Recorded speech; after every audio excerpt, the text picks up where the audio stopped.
actually looks like, because Ella, George, and I had a chance to play through it recently on a test, and you'll see us approaching what is the elevator. Can you talk us through what this experience is and how it works going into the summit for the first time? Or the second time, or the third Yes. time? Yeah. So the first time that you come in, you'll see this menu, and you'll only be able to go to floor number 1. And so the first Nice. time that you summit, you need to move your way up floor by floor. And then once you've completed floor 10, because the 10th floors are boss levels. So floor 10, 20, 30, 40, 50, and so on are each boss levels. And once you've beaten a boss level, you unlock the rally point for the floor after that. So you can see on this, which is paused at, that there's floor 11, 21, 31, etc. So you've beaten the 10th floor boss, you will be able to, on any time you replay the skyscraper, just immediately go to floor 11. And so I know people who want, challenging content, that they'll be oftentimes just fast traveling to 21 or 31. For those who want heroic, they'll be going to maybe 61 all the time. And if you're a legendary fan, you'll be going to 81. Nice. And So a lot of legendary content. That's really cool. yes, and it's dynamic.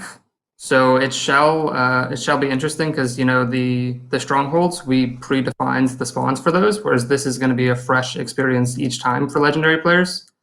So yeah, it's going to be pretty challenging. We've actually reduced the number of directives for the top 2 floor segments there to 3, based off feedback we got from the ETF this past weekend, actually. So it should hopefully not as grueling. Cool. I'll just let this run. I've got like 8 minutes of footage. Just for clarity, you'll see some fades and edits in here because I wanted to show people the first. I think we get through 11 or 12 floors in this little test, which took us about just over half an hour. Obviously, it gets a lot harder than this, but I wanted people to see how some of this works. So you'll see it switching back between my view and Ella's view as well. There's also, and people have already peeped, a new weapon, they're looking at new gear sets, they're looking at a bunch of new stuff. So we're going to, later in the stream, go over what those are with Bruce. So yes, people have seen the new weapon. I did see a question before, Mackenzie, that I want to throw at you. Is there matchmaking for this? Yes. So you can matchmake by difficulty.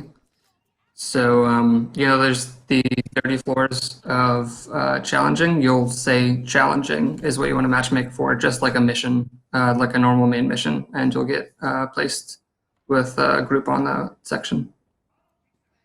Awesome. And as before, all of the Division 2 factions are present in the summit. The other thing I do want to clarify is that this will be free for all players who own the Warlords of New York expansion. So with TU11, you will have access to this. No med kit reliant. This is not the house. It is an SMG though, and we'll go over it a little bit later. It is called... Wait, Bruce, what is it called again? It's called the Backfire. Backfire. So I'll let people try and figure out how it works. Yes, this is free for people who own Warlords of New York. You do not need to purchase it if you own Warlords already. Can you talk a little bit how targeted loot works or is intended to work when this mode comes out, Mackenzie? Yes. So the way that we have it set up is that it's a single targeted loot type for the entire skyscraper, regardless of like what floors you're playing. Okay. And so we're really open to feedback on this. We went back and forth internally about what's the best option for this. So we're gonna test it out in the PTS as having a single targeted loot for the whole building, and we'll kind of go from there based off feedback. Okay, cool. Let's talk about the scalability for a bit. I've seen some questions in chat about is it friendly to solo players? Can I go from top to bottom solo, or is Legendary gonna scale differently? How's that being handled? So it is all built to be able to be done solo.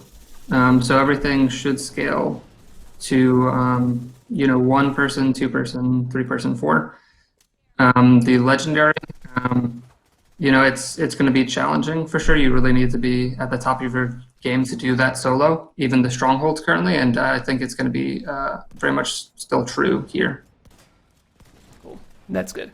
I see some other questions. Stage works and J Real were asking in chat about rogues and hunters and those kind of random spawns. Is that something that's in there right now, or maybe in the future? So I will say that rogue agent encounters can occur Really? throughout Cool. yes. So those will randomly happen for you. I'm not going to say anything about hunters though. Okay, Bruce is grinning in the background. Sorry, I just wanted to keep the I'm just gonna look. You gotta look at Bruce's face. Look at this. He's like, he knows stuff. I'm gonna go back because the gameplay footage is far more interesting than our faces. We're about halfway through it, and I wanted to make sure that people get to see as much of this as possible. I don't think we have a date for the PTS just yet. I'm gonna check my notes again, and since oh no, I do have a date, but I'll get to that a little bit later in the stream. So make sure you hang around for news on when the PTS is becoming available, because we will have a bit of a discussion about that later in the stream. I could tell you now, but I'm not going to because we're talking about the summit. Bruce, did you have a chance to play on the test server? I did, yeah. What's your take? It's pretty neat. We played for a couple hours on Friday and did the first 30 floors, and it was fun. It was especially fun for me as a way to just sort of I mean, we'll talk about it in a bit, but I tried to combine as much of the new gear as possible. And okay. I mean, I would, of course we design these things not within a vacuum, but with considering this SMG, this exotic SMG does this, and then the new gear set does that, and the new brand is also going to be, there's synergy. We always try to make these things as a sort of package, right? But it was really validating to throw a build together that used the new gear set, a piece of the new brand set, the Backfire SMG, and one of the other exotics, and just have it be monstrously powerful. But that being said, we weren't doing the hardest floors. So. Yeah. So I do want to point out, Ella's just sending me a message. I'm going to talk about it a little bit mechanically soon.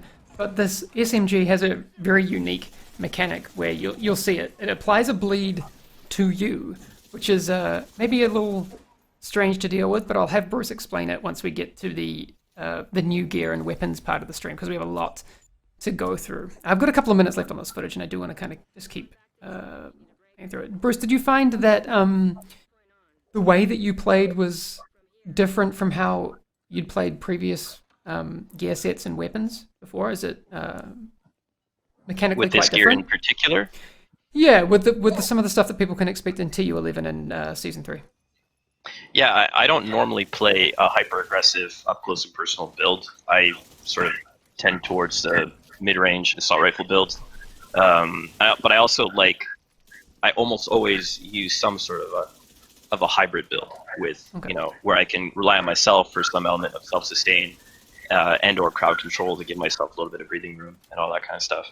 So yeah, it was satisfying to play with a gear set and exotics that just kind of do all of that in a way, but you have to play full throttle, all gas, no brakes, because the minute where I would get into a situation where I had overextended myself and didn't have an opportunity to either clinch a kill or confirm a kill, which is one of the exotic effects for the new backpack, and then therefore be able to go pick up that thing that drops from it.